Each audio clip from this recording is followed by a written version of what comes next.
आज हम लोग हैदराबाद में आए और हैदराबाद के ऑनरेबल सीएम राव साहब से मुलाकात हुई। काफ़ी लंबी मुलाकात हुई, काफ़ी अच्छी चर्चा हुई।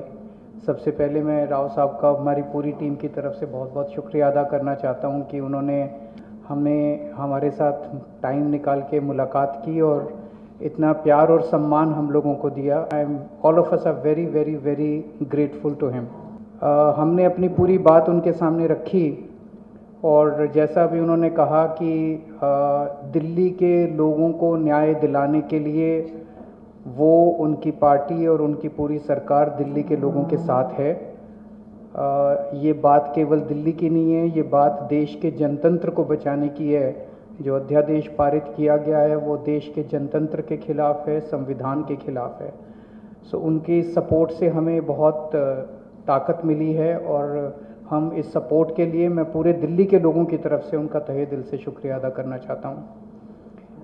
हमारी सरकार दिल्ली में पहली बार जब 2015 में बनी थी, फरवरी 2015 में दिल्ली में हमारी सरकार बनी थी।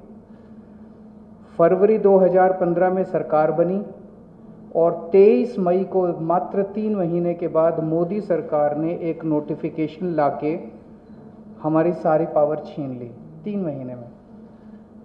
तो अब ब्यूरोक्रेसी के ऊपर हमारे से पहले शीला दीक्षित जी की सरकार थी। शीला दीक्षित जी का पूरा कंट्रोल था ब्यूरोक्रेसी के ऊपर, transfer, posting, disciplinary action, creation of new posts. So जितने सर्विस रिलेटेड मैटर्स हैं, शीला दीक्षित जी का पूरा कंट्रोल था। हमारी सरकार आने के बाद 23 मई 2015 को उन्होंने नोटिफिकेशन ला के ये सारी पावर छीन ली। तो as a chief minister of Delhi I can not even transfer post, education secretary, health secretary, deputy secretary, मैं कुछ नहीं कर सकता।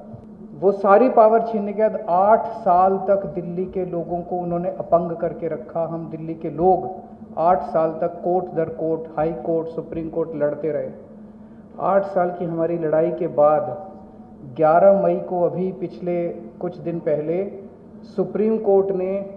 सुप्रीम कोर्ट की संविधान कॉन्स्टिट्यूशन बेंच ने, 5 जजों ने मिलकर 5-0 से दिल्ली के लोगों के हक में फैसला दिया।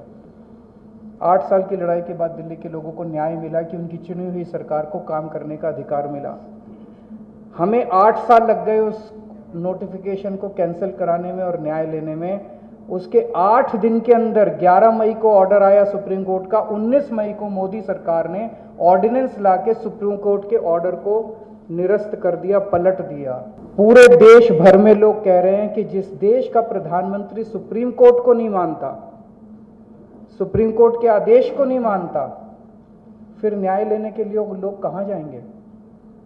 अगर देश का प्रधानमंत्री कहता है कि मैं सुप्रीम कोर्ट के आदेश को नहीं मानता और कानून लाके वो आदेश को पलट देता है, तो फिर तो न्याय के लिए कोई जगह नहीं बच जाती है। कहां जाएंगे फिर लोग न्याय लेने के लिए?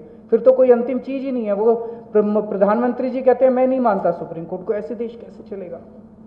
ये तो बिल्कुल गलत है। अब ये अध्यादेश लाके वापस सारी पावर छीन ली। तो एक तरह से, जैसे अभी राव साहब ने बिल्कुल सही बोला, ये अध्यादेश दिल्ली के लोगों का अपमान है, घोर अपमान है। एक तरह से प्रधानमंत्री जी ये कह रहे हैं कि तुम जो मर्जी सरकार चुनो, मैं उसको काम नहीं करने दूंगा। तो दिल्ली के लोगों को चैलेंज कर रहे हैं प्रधानमंत्री मोदी जी कि तुम जो मर्जी सरकार चुनोगे, मैं काम नहीं करने दूंगा। और ये बात केवल दिल्ली के लोगों की नहीं है, पूरे देश में हम लोग देख रहे हैं कि अगर किसी राज्य के अंदर लोग नॉन बीजेपी गवर्नमेंट बना देते हैं तो उसको काम नहीं करने देते। या तो 3 तरीके अपनाते हैं, या तो वहां पे एमएलए खरीद लेते हैं दूसरी पार्टी के, सरकार गिरा देते हैं। कितना हमने देखा, कितनी जगह पे देखा, एमएलए खरीद के सरकार गिरा देते हैं। या एमएलए तोड़ लेते हैं, ईडी भेज के, सीबीआई भेज के, डरा के एमएलए तोड़ लेते हैं, सरकार गिरा देते हैं। या फिर ऑर्डिनेंस ले आते हैं गवर्नर के जरिए, गवर्नर का गलत इस्तेमाल करके सरकार को तंग करते हैं। जैसे आप लोगों के गवर्नर आपके बिल नहीं पास होने देते, काम नहीं करने देते उन लोगों को।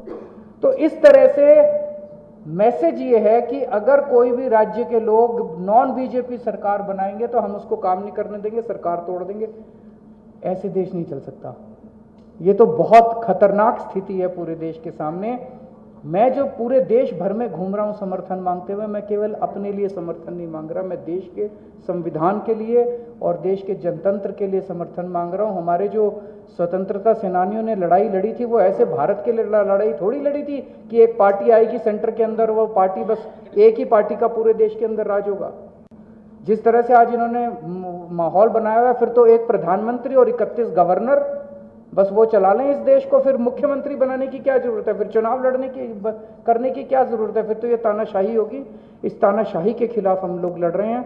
राज्यसभा के अंदर जब ये बिल आएगा, राज्यसभा के अंदर बीजेपी के पास मेजॉरिटी नहीं है। बीजेपी के out of 238 MPs, BJP has only 93 MPs. BJP के पास मेजॉरिटी नहीं है। मैं फिर से शुक्रिया अदा करता हूं राव साहब का। अगर हम सब लोग नॉन बीजेपी पार्टीज इकट्ठे हो गए तो इस बिल को हम राज्यसभा के अंदर गिरा सकते हैं। और अगर ये बिल गिर जाता है तो पूरे देश के लोगों को विश्वास हो जाएगा कि 2024 के अंदर मोदी सरकार वापस नहीं आ रही है। ये इसका सेमीफाइनल होगा 2024 का। ये कॉन्फिडेंस देगा पूरे देश के लोगों को कि मोदी जी को हराया जा सकता है। तो ये जनतंत्र को बचाने की लड़ाई है, देश की आज़ादी को बचाने की लड़ाई।